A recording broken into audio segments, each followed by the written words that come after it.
Today is no longer hump day. There's nothing to get over, under, through, or around. It's simply more good news. If you want more good news, then join me on Wednesdays here. IG Live, it's More Good News Wednesday. Sound and look great. Keaton, Jake, always on top of it. Team Dave Meltzer. Let's get the David at D Meltzer up there so that people can get the open-ended question guide that I gave out yesterday. Everybody loved that. So I'm putting that up there again, as well as my book, ebook, audio book. I'll sign a book, send it to you, pay for the shipping and the book, not a problem. Go ahead, email me, david@dmeltzer.com. I don't know where the team is, but he's got it there. Awesome. Very good morning. I've pinned it below for everyone to use. Good morning. Good morning. Let's get the questions rolling so I can give some more good news on Wednesday. Go ahead, call somebody and tell them some good news. Tell them that you're grateful, appreciate them in your life. Tell them that you're happy and healthy. That'll make them feel good as well. Colleen, good to see you. We're going up to our office in SoFi today, the SoFi Stadium. The nicest stadium I've ever been in, and we're so lucky to have an office in the Perch there, and so blessed to be working with all the Legends people and the SoFi and the Rams and the Chargers. So exciting every week to be up there in studio, office, conference rooms, food, water. We love it. What cues do you want to ask? I want you to ask me what you need. Most people don't know the what, the who, the how, the now. They can't apply the why. If you want those 5 daily practices, email me, david@dmeltzer.com. I also have pinned my text number here, 949-298-2905, right below email and text number. Wow, questions started piling in. Let's make it happen. How can we get your open-ended questions worksheet? Oh, perfect timing. Email me, david@dmeltzer.com. Thank you. What's your secret to life? Enjoying the consistent, everyday, persistent, without quit pursuit of my potential. Having the superpower of not doing anything I can't find or learn to love. I don't do anything that I can't find or learn to love. If I determine it's too much effort to learn to love something, if I find it's too much effort to find the love in something, I either let it fall away from my life or I fire it. 80% of the time that you spend is with things that you do not want to find love in, or they bleed you, in other words. So what you want to do is spend 80% of your time with the things that you love or can easily, readily find the love in, or it is worth finding the love, the light, and the lessons in. That is the secret to life, so you can enjoy every day the consistent, persistent, without quit pursuit of your potential. Not what other people want for you, not what you don't want, not what's missing, but what you want. So you got to know your what, your who, the how, the now, and the why. Applying that why, know it, do it. Get my 5 daily practices that will explain this in detail. You can put it down next to your bed so you can follow it, as well as saying thank you every morning and every night. Changing your life in 30 short days. Use the 5 daily practices. Get my book, ebook, audio book. I'll sign a book, send it to you, ship it to you, pay for it. It's easy. david@dmeltzer.com. Right there. Thank you for the great questions. Here we go. Keep it going. How can we attend a free event with you and Master Shaw on Tuesday? We are going to do a calligraphy tracing event, free, Master Shaw and I, for 30 minutes. Email me to join us. It's going to be incredible. It is one of those things, freaky deaky things that I do. And the reason I do it is, 1, it doesn't hurt anyone. There's no risk in it. 2, and 3, it works for me. It's changed my life. I have a family calligraphy I chase every day. I have a financial calligraphy I chase every day. It's heightened my awareness. Lori Burns is going to join us. Hussy Milady. Everybody should join us. Just go ahead. You can go to drshaw.com or just come to me, david@dmeltzer.com. We'll get you there. All right. I have my friends here. We'll go live with my Instagram. I had a little slip up yesterday. Zeke Bronfman at Drink-ish. Here he is. What's going on? Hey, David. Hi, the co-founder of Crossed. What's going on, Zeke? Thank you so much for having me on. Oh, no problem. I love the Crossed brand. I think, XED is very, very strong. And you guys obviously are doing well, just closed a round. So congratulations. Thank you so much. Appreciate it. A lot of hard work, but we're very excited about the future of this company. Oh, I am too. Why don't you give us a little bit of background? Because, many people ask me while they're in school, hey, I got this great idea. I'd love to start a company. How can I do it? You started it, I think, out of your dorm room. We did. Yeah. So to give you a little bit of background, my co-founder Nate and I met when we were in college, and we started going to college parties. First of all, if you guys don't, first of all, you don't work out, you could be a good Disney program. Zeke and Nate. It's like two perfect Disney names. Hey, always good to have a backup plan. Exactly. Go ahead. Sorry. So we met when we were in college, and we realized that at all these parties we started going to, the only option for drinking was really value beer. And neither of us really liked that. I grew up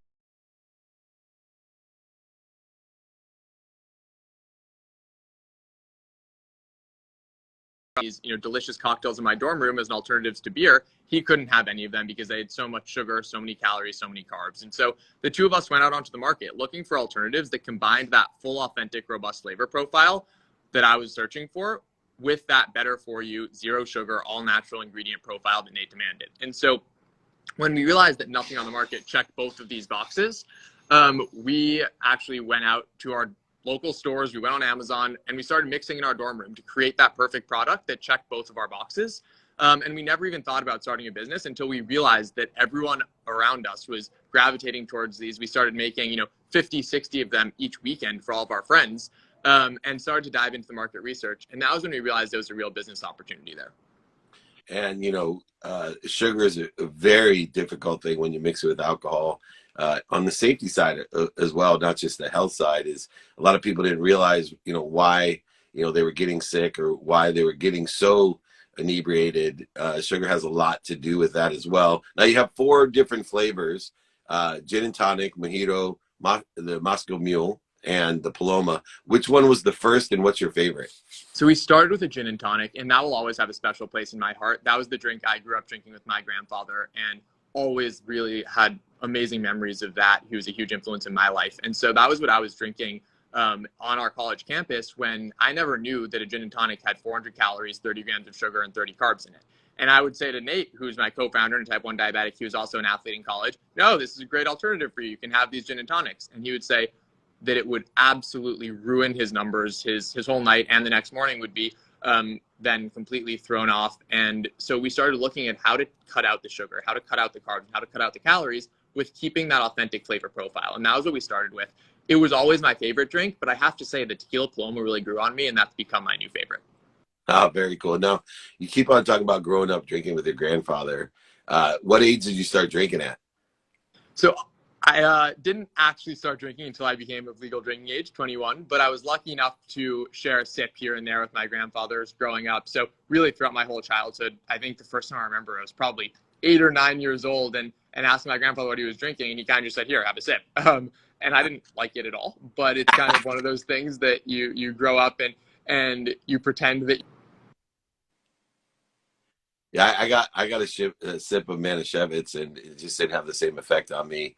Now, the question is, your grandfather still alive? No, unfortunately not. My grandfather passed away in 2014. Oh, okay, I was going to say, I was wondering what he thought of the taste of your gin and tonic compared to the one he drank probably his entire life. Now, why did you name the company Crossed? Because I think, a powerful brand and a powerful name is a great assistant to a brand, and XED is so strong. Why'd you name it Crossed? Thank you so much. Yeah, so it came from a lot of brainstorming. It comes from the fact that we are combining the two things that we love the most, the amazing flavor profile, crossing that with the zero sugar, all natural flavor profile of the seltzer. And then at the same time, we were creating these, mixed drinks, which we were thinking was kind of similar to the Cross. Where it really came from, and this is kind of stupid and funny, is we were watching The Office one day, one of our favorite shows, and one of the characters mentions Xmas, as in Christmas, and it sort of hit us like, oh, we could use an X to mean a C and cross like that, and we just fell in love with the name. So we started talking with our design team, and the ideas were just bouncing around like crazy. And so we dove into that. We ended up actually changing the name of our first brand to Sesh because we realized that Cross is just tough for the consumer to initially see and read. All of our brands, we're going to build a portfolio company under Cross Beverages with multiple brands, and all of them will have different names. But Cross Beverages is our holding company. It's the name of our company, and it means a lot to us. Now, one of the other things that's interesting about your grandfather is that he was a true entrepreneur. He was, the CEO of Seagram's, which is, no joke. How much of an influence, not just because of his success as an executive in, a huge corporation. It's so successful. But as an entrepreneur, how much influence did he have on you, not just in the distilling business, but just as an entrepreneur itself? You must have been a big dreamer. Huge. I think that I certainly learned much more about work ethic and entrepreneurial mindset from him than I did the specifics of the beverage alcohol business. I was lucky enough to learn through osmosis about a lot of specifics of this business, though I think the most important lessons that I really took away from him were about how to go about improving yourself every single day, giving your all to what you're doing, and getting the most and making the most out of your opportunities. I think was really the most valuable lessons I got from him. Yeah, it's amazing how the commonality, the common bond between super successful people are simple lessons of doing your best, learning lessons, and having fun. And it sounds like your grandfather, Edgar Bronfman, the senior, really lived by those. Did your grandfather have any great sayings that he taught you that have helped you through building your own business? None that would be appropriate to say in this forum, I don't Oh, think. come on. Give me a good one. No, honestly, nothing that's coming to mind specifically in terms of saying. But that's a good question. I'll think about it. All right. Well, you have to email me that one. And I was very close to both my grandfathers who actually went to high school together. Oh, They wow. were friends, and they both lived in 97 as well. But they were full of great one-liners and great old sayings as well, like words like copacetic, things like that, which aren't, used today. And Yeah. anyway, now raising money is a whole different ballgame than building a business. And you guys have closed your first seed round with some notable investors. What lesson did you learn from raising the money, and what advice would you give to people that are trying to do the same?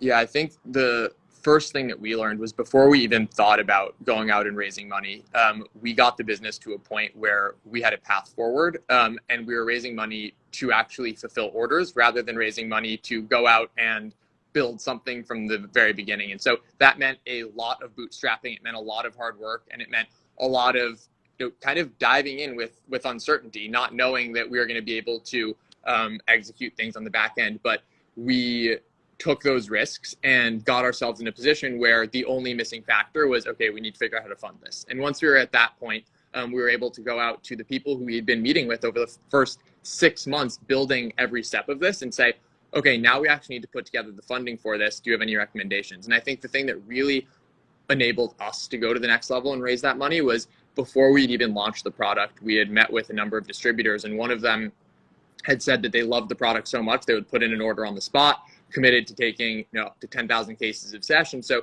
that on the spot was an opportunity that allowed us to go out to investors and say, guys, we have this amazing distribution deal. They're getting behind us. They're investing in the brand. And that was really the launching pad. All right. So last question. Seagram's comes up to you and says, hey, we'll give you $100 million for the company, but you can't be a part of it. What do you say? I don't think we take that. Look, I think the truth is we are not doing this to make money. We're not doing this to sell the business. We're doing this because Nate and I saw a genuine need in the market. We saw a problem and we want to solve it for ourselves and our friends. And as we continue to grow this business, our goal is continuing to do that. It's about finding market niches that haven't been addressed. It's about providing a consumer need and building better for you products that don't compromise on flavor, so that Nate and people like Nate who may be diabetic or maybe just are into working out and want to stay fit don't have to make that sacrifice. So we're not trying to sell it all, and unless something crazy happened, that would not be something we would accept. You got it, man. Well, just make sure that you're always looking out for shareholder value as well. Total different answer than the big fat Jewish when he sold his Babe wine. Definitely. Anyway, you should be really proud of yourself, and I'm sure your grandfather's very proud of you as well. Thank you so much. To try all 4 flavors, gin and tonic, mojito, Moscow Mule, and I'm going to try, I haven't tried it yet, the Paloma, because I'm a tequila person myself. And I also don't like the gluten, the sugar, or the preservatives that I get with those type of drinks. Well, I'll have to send you a pack after this call. All right, I'm old enough to drink, by the way. Amazing. I was going to ask for some identification. Don't send me any Manischewitz. I am not a big fan. Deal. Thank you so much for having me on. I will talk to you soon. drinkchefs.com, Cross Beverages, co-founder Zeke Bronfman. Thank you so much. I'm sure we'll see a lot of you. You're doing an incredible job. Take care. Thank you. Awesome. Congrats. What a great entrepreneur. And we are rocking and rolling there. Left the room. Pretty cool, right? It's never too early or too late to be an entrepreneur. That's what I love about being an entrepreneur. Jakey Bakey, the J Flesh, will take the Manischewitz. He loves it. The sweet, dry wine of his Shabbat Shalom. All right, anyway, Jakey Bakey in the house. Everybody, give a thumbs up to Jake. If you don't love Jake, then you cannot find love in anything. Josh Medlin in the house, the incredible producer, director. He is an amazing talent, and I've known him since he started. And you remember that name. It's marked up there. Screenshot it, because when he's walking up to get his Academy Award, and hopefully giving a shout out to Justin Pugh and David Meltzer there, we will be proud, and you'll say, hey, he was on live just a few years ago when he wins that Academy Award. So congratulations. Kate, good morning. Good to have you back on here. I noticed that. All right, let's take some questions. Keep it running. This is the house on Wednesday. Good news, more good news Wednesday. It's not hump day. Nothing to go over, under, around, or through. It's no hump in front of you. It's what's inside of you that made that hump. So remember, that which made the hump and walks beside you is what's inside of you. So we just call it More Good News Wednesday, because every Wednesday I just keep getting more and more good news. Email me, david@dmeltzer.com, if you want the 5 daily practices, ebook, audiobook. You want me to sign a book, send it to you, ship it to you, pay for it? Not a problem. Email me, david@dmeltzer.com. What does guaranteeing service do to credibility and frequency of your company and self? Well, one of the things that I learned along the way is the best thing you can do is Nordstrom it. What does that mean? Just guarantee what you do. I only work month to month. I always guarantee what I do. You can tell me, Dave, I do not like your haircut. I want my money back. Not a problem. You can say, Dave, I do not like your mom. I want my money back. No problem. You can say, Dave, I lost my job and can't afford you. I want my money back. No problem. Because I only want to be of service and of value to others. I only want to have quantitative value and give that to everyone that I work with. I want to be an appreciator, an elevator. I want to be a celebrant, celebrating everyone, celebrating people like Zeke and his success, carrying on a legacy from his grandfather. So I love kids who'll tell me it's not about the money. That is an answer of a very rich kid. All right. Anyway, I don't know. I was so poor, there's no way I would answer that ever.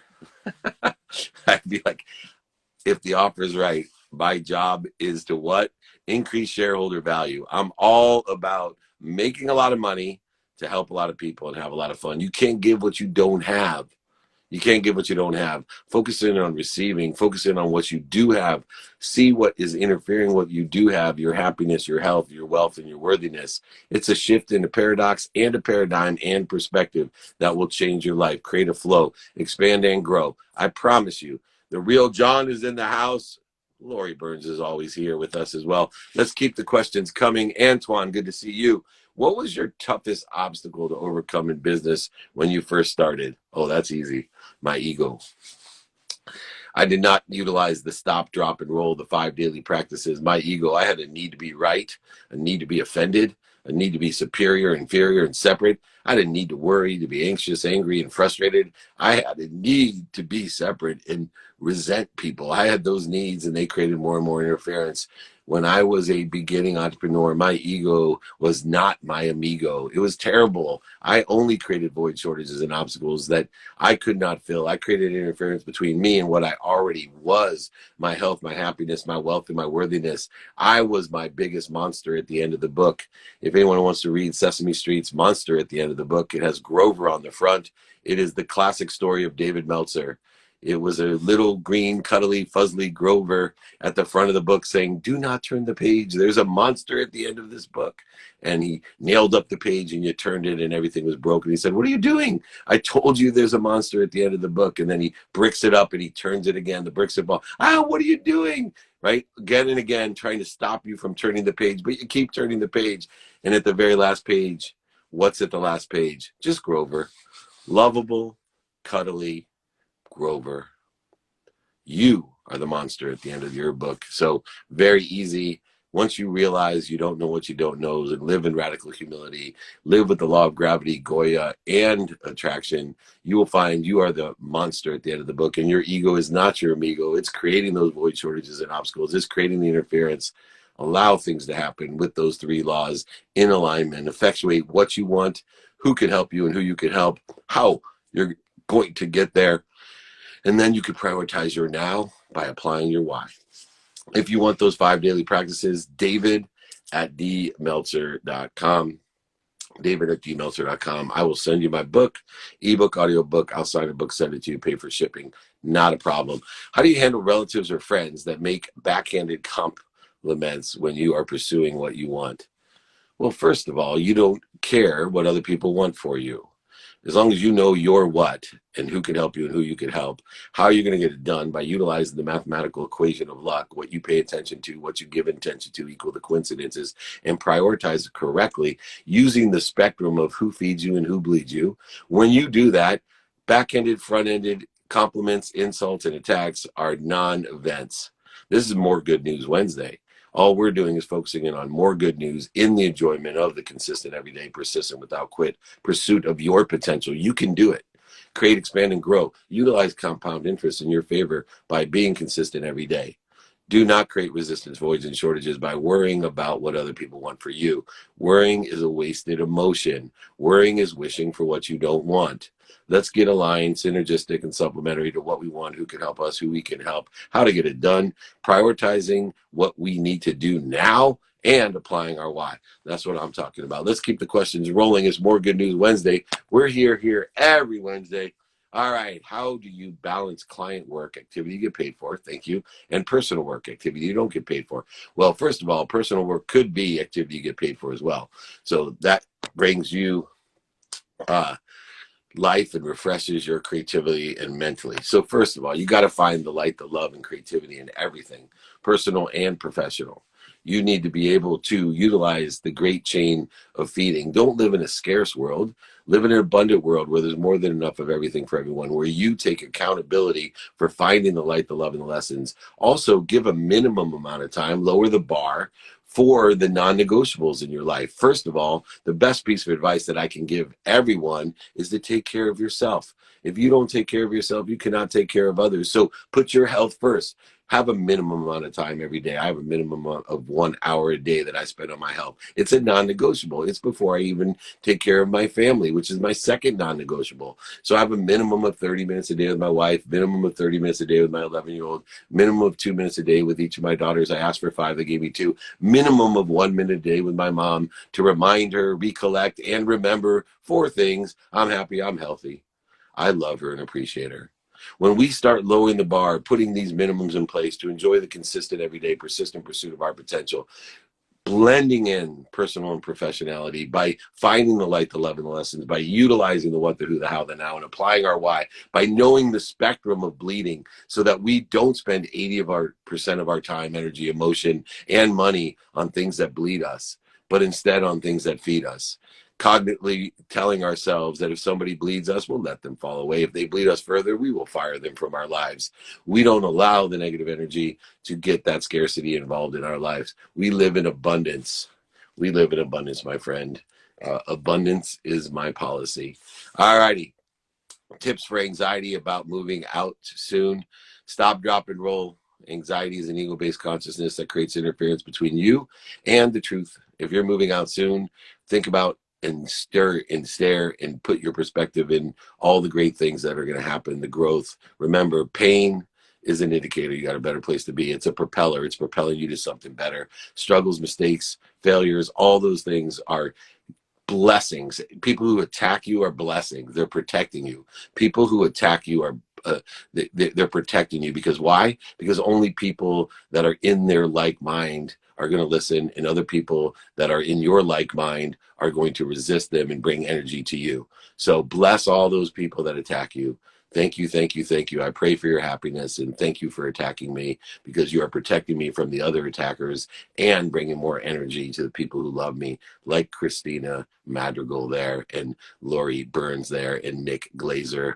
All those attackers have brought energy because they have come to my defense when we have negative energy. Keaton, blessed up as well. All right, it's 8:25. It is More Good News Wednesday. I'm ready to bring somebody else on and learn from them. And I'm so blessed because I don't know if you've tried these things, but I'm addicted. And it has saved me. Look at that. I am telling you, the co-founder of Midday Squares. Here he is, Jake. First of all, Jake, I just got to tell you thank you, because I work out like a fiend. Minimum of an hour a day on my health. But I will tell you, my biggest weakness is I get cravings, man. I overeat.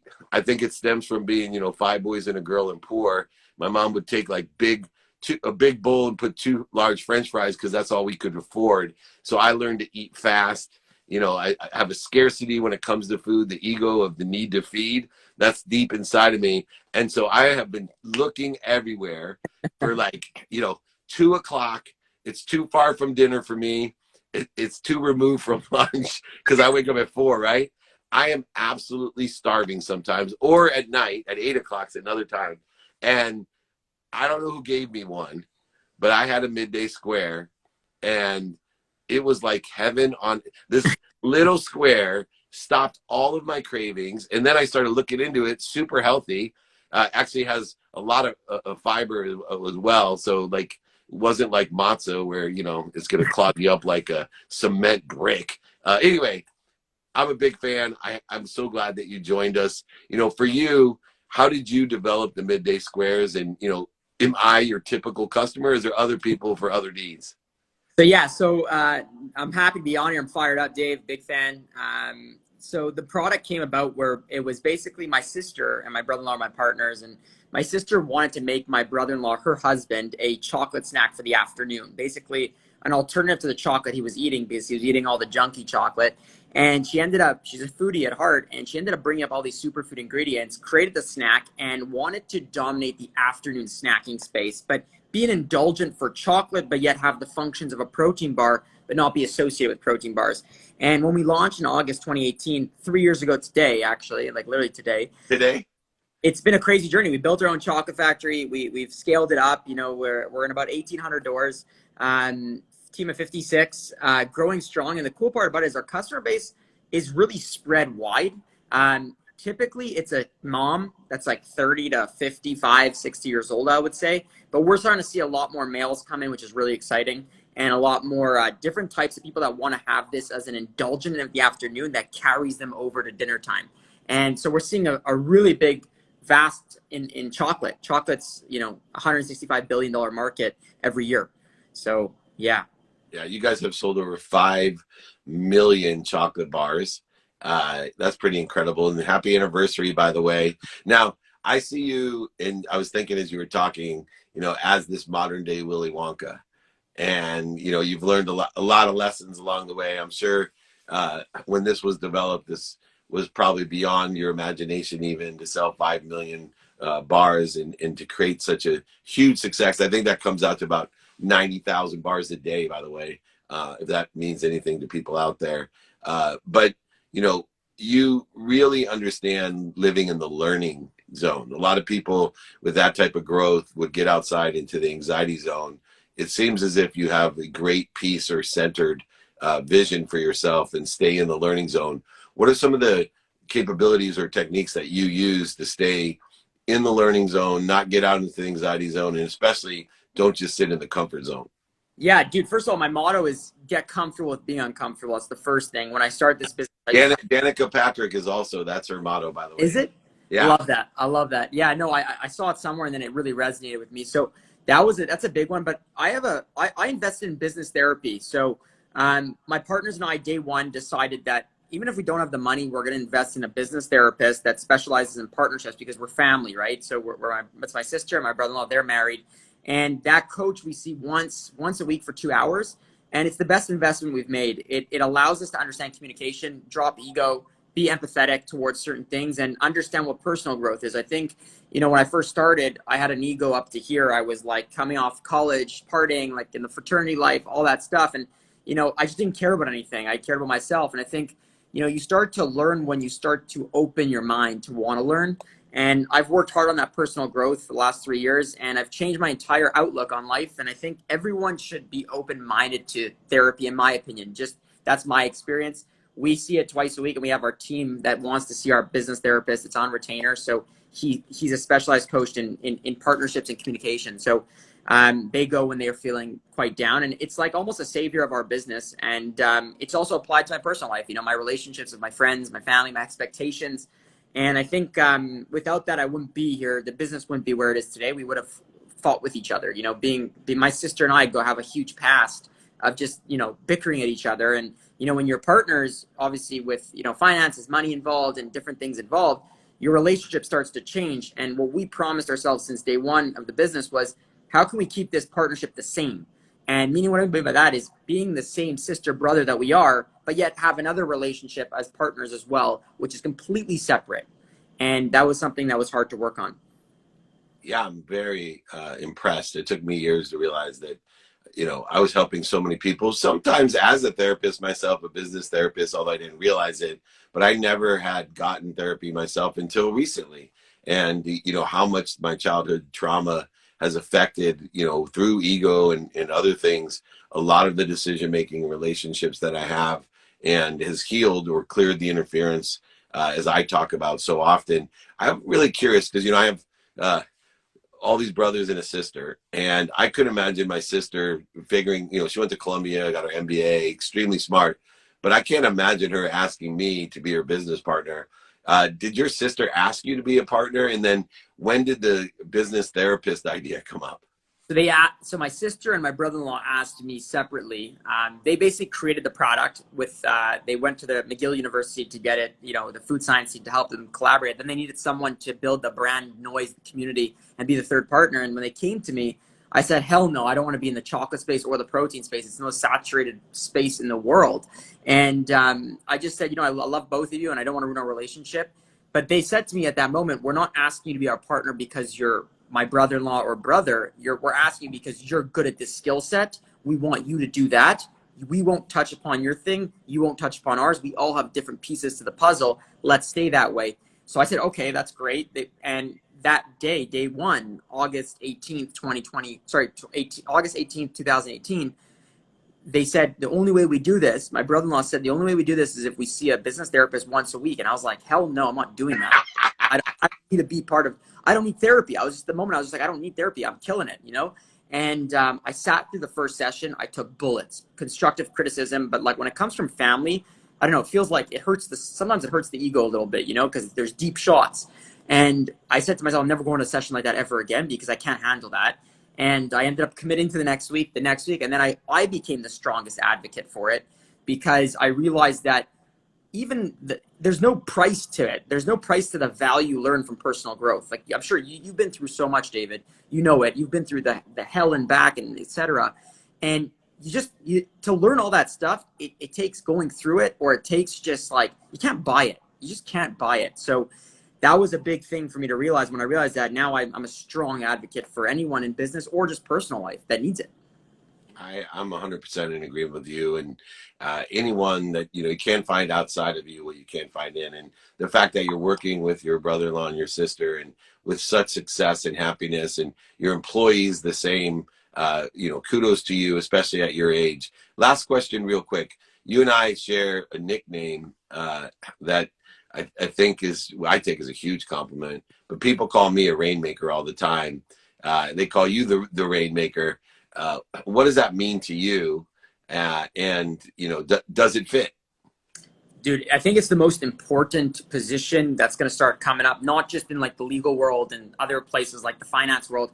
I think that's going to be a new position that's going to be well recognized, because a rainmaker, in my opinion, brings value to the business. It just brings value from outside to the internal. So what I do is I just take the football, imagine football. I don't even play football, but I'm a QB, and I just throw the ball to my wide receiver, hand it to my running back, do whatever I can to give them something that I found or I thought of or I met. and then let them execute the next play. And what I think that if you don't have that, it's too hard to find things, right? Because everyone's so focused on, you have a COO who's focused on this, you have someone in marketing that's focused on that, you have someone in sales focused on that. Why can't someone look at the overview but not be a CEO? And I didn't want a management position, David, in my business. I really didn't. Even though I'm a founder, co-founder, I didn't want to be a manager because it's just, that's not my skill set. I wanted to just be out there building relationships. And then if these relationships are useful, send them to the right departments and let the right departments execute those relationships. Well, you are a rainmaker, Jake. Another thing that rain brings, just so you know, is good chi. Meaning you bring love, light, lessons to people. You bring positive energy to people. And that's what a rainmaker does as well, besides throwing those passes and letting people and assisting them and elevating them and celebrating them, which I can tell through your personality, why you and I share like mind, like hearts, and like hands. And I am, and why I probably love your product. It's no coincidence that you and I have joined together. And I want to thank you so much for sending me those midday squares. Anytime you have leftovers, you send them down. You're keeping me fit, I'll tell you that, and not overeating, much more healthy. Let's do some more stuff together. You should be proud of yourself. Thank your sister and your brother-in-law for finding such a great talent and a partner. Co-founder of Midday Squares, Jake Karras, at Jake Karras.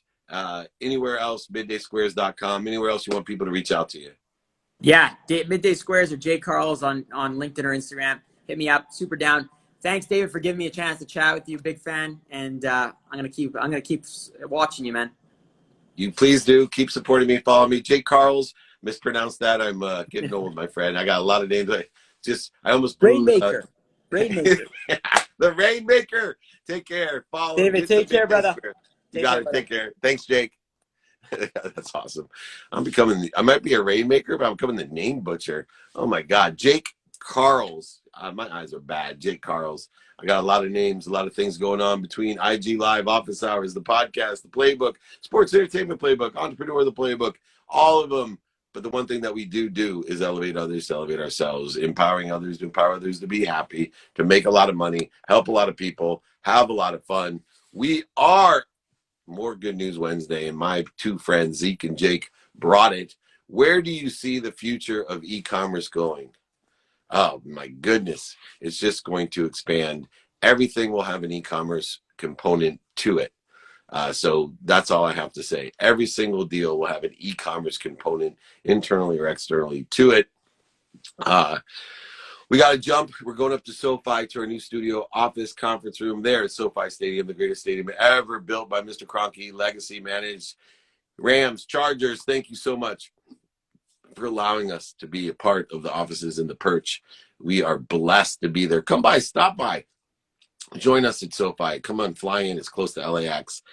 Anyway, most importantly, everyone, it's More Good News Wednesday. Hopefully brought you more good news. Remember, most importantly, everyone, Jake, Zeke, my team, my community. Remember, most importantly, be kind to your future self. Do good deeds. We'll see you tomorrow.